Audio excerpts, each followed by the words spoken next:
and you can just see here, Memento in the smite fight versus Xerxes, he jumps over the wall, and you can see the rest of his team right now is just sitting there being like, what's going on? What's going on? What is this?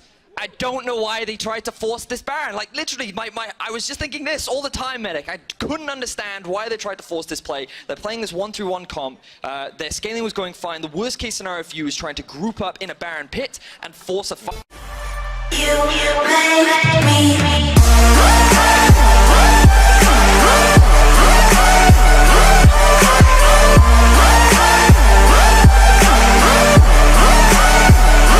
Fighting as well.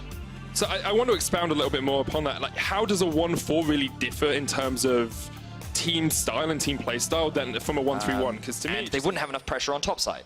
Speaking of top side pressure, Schalke have actually sent 3 members up towards this top lane.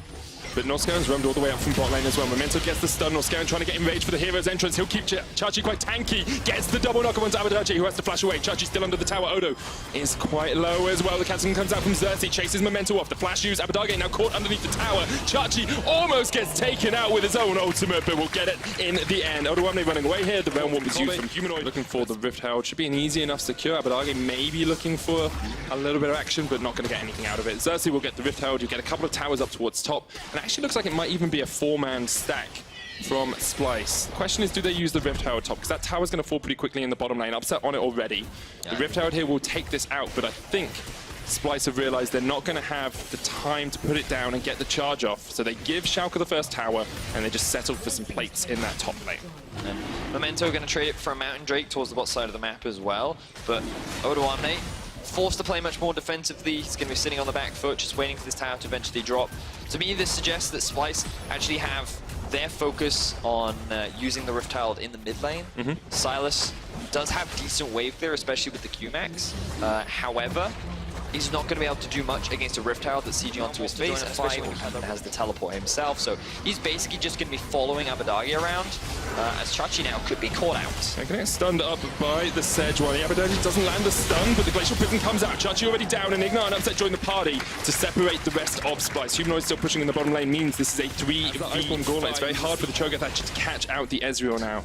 Sorry, that's seriously slide and glide. It was like, he threw his javelin out and it went at an awkward angle, and then he was like, whoa! But pops the Rift Herald mid here.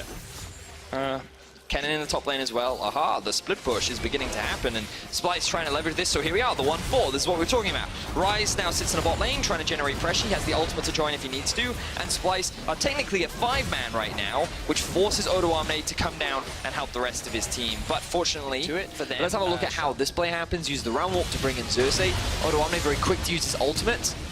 Doesn't have the stopwatch available, which means that he ends up losing his life, but fortunately for him, towers do a lot of damage now when he's the one that wants to generate pressure on a side lane. So sneaky. This is risky.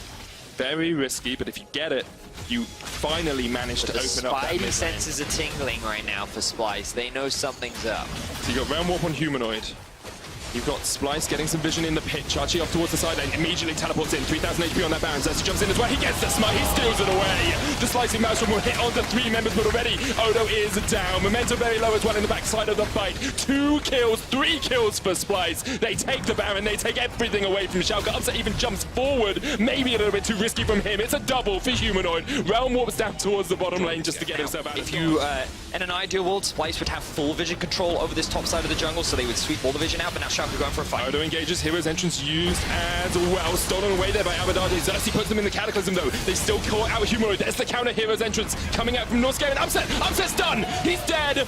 Schalke lose their AD carry, and maybe they're going to lose a lot more than that, because once again they start a fight, and Splyce are the ones who come knocking at their door. They take him out. It's another kill. The resets for Carby abound. IgNar the next to 4, you have to feel. He's done. It's a double for Splyce, and Schalke make the play, but Splyce just blow them away. Elation on the faces of Splyce as they are on the track to secure a massive win for Schalke, and as the race for playoffs heat up, Splyce will secure another win.